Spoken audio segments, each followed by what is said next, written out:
Hetal college campus में बैठी थी। जब उसके क्लास पूरे हुए तो वह अपनी सहेली के साथ बातें कर रही थी। उसे रास्ते से जाते समय गायत्री दिखी। गायत्री को आवाज दी, गायत्री इधर आओ। हेतल की आवाज सुनते ही गायत्री हेतल के पास गई। दोनों बातें करने लगी। बातचीत के दौरान अचानक हेतल को याद आया कि उसने सुना है कि सुमन ने आत्महत्या कर ली है।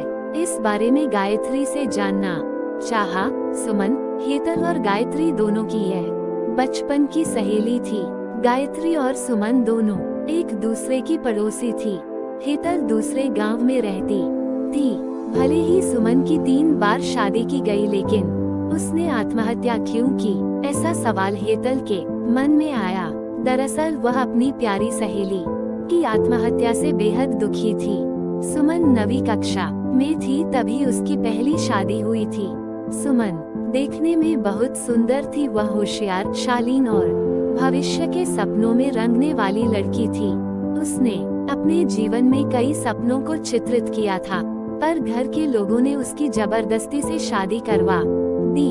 हेतल के पास इतने सारे सवाल थे कि वह नहीं जानती थी कि गायत्री से कैसे पूछूं, लेकिन हर बात की सच्चाई जानना चाहती थी। और आखिर में गायत्री से पूछा कि सुमन ने आत्महत्या क्यों की। एक क्षण के लिए गायत्री चुप हो गई। जल्दी से उसके मुंह से शब्द नहीं निकल रहे थे। उसने गहरी सांस ली और बोलना शुरू किया।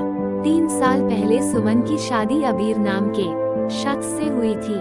वास्तव में उसकी बहुत अच्छी गृहस्थी चल रही थी। दोनों एक दूसरे से प्यार करने लगे थे। जब भी ये दोनों साथ में बाहर जाते तो सभी कपल इनसे जलते थे। अबीर और उसके परिवार के सभी सदस्य अच्छे स्वभाव के थे। जैसा उसने सपनों में जोड़ीदार सोचा था, वैसा ही उसे अपना पार्टनर मिला था। उसके घर की स्थिति मध्यम थी। अबीर का एक छोटा सा होटल था। उसमें से उसके सारे खर्चे बांट देने के बाद कुछ पैसे बच जाते थे। घर की हालत बहुत साफ सुथरी थी। एक दिन वो होटल से घर बाइक पर आ रहा था। एक बड़ी कार से उसका बहुत बड़ा एक्सीडेंट हो गया और इसमें उसे काफी चोटें आई। हादसे के बाद उसे अस्पताल ले जाया गया, लेकिन सिर में गंभीर चोट लगने के कारण इलाज के दौरान उसकी मौत हो गई।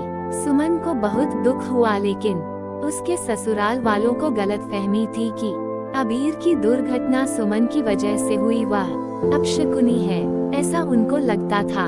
उनमें से कोई भी उसे समझ नहीं पाया। अबीर के जाने के बाद कुछ दिनों के भीतर ही सुमन को घर से निकाल दिया गया। उसे घर से बाहर निकालने के बाद वह मायके गई और कुछ दिन मायके में ही रही, लेकिन आसपास पड़ोसियों में चर्चा हो गई तो उसके माता पिता फिर से उसके लिए रिश्ता ढूंढने लग गए। जब वह बाहर निकलती थी तो लोग हमेशा उसे ताने मारते थे। इस वजह से सभी बहुत परेशान हुए। ऐसे में उन्होंने जल्दी जल्दी में अमोल से शादी करवा दी। अमोल बहुत बुरा आदमी था, दारू पीता था, कुछ काम धंधा नहीं करता, चोरी करता, मारपीट करता। उसका रोजाना यही काम था। इस सब से सुमन को बहुत दुख होता था, पर वो कुछ नहीं कर सकती थी। एक बार एक रात को वह देर से घर आया और जल्दी में घर में कुछ ढूंढने लगा। सुमन ने उसे पूछा, पर उसने कुछ भी नहीं बोला। उसे जो चीज चाहिए थी वो उसे मिली नहीं। इस वजह से वह वहां से बाहर चला गया। सुमन रात भर उसकी राह देखती रही, पर वह आया ही नहीं। दूसरे दिन पुलिस को उसका मृतदेह रास्ते के किनारे पड़ा हुआ मिला। उसका चाकू से किसी ने खून किया था। ये खबर सुमन को पता चली तो उस पर दुख का पहाड़ टूट पड़ा। कुछ दिनों तक वह अपनी ससुराल में रही, लेकिन बाद में ससुराल वालों ने उसे प्रताड़ित करना शुरू कर दिया। इस वजह से सुमन वापस मायके आ गई। घर आकर कुछ दिन ऐसे ही बीत गए। हर दिन आ रहा था और जा रहा था, लेकिन सुमन की स्थिति वही थी।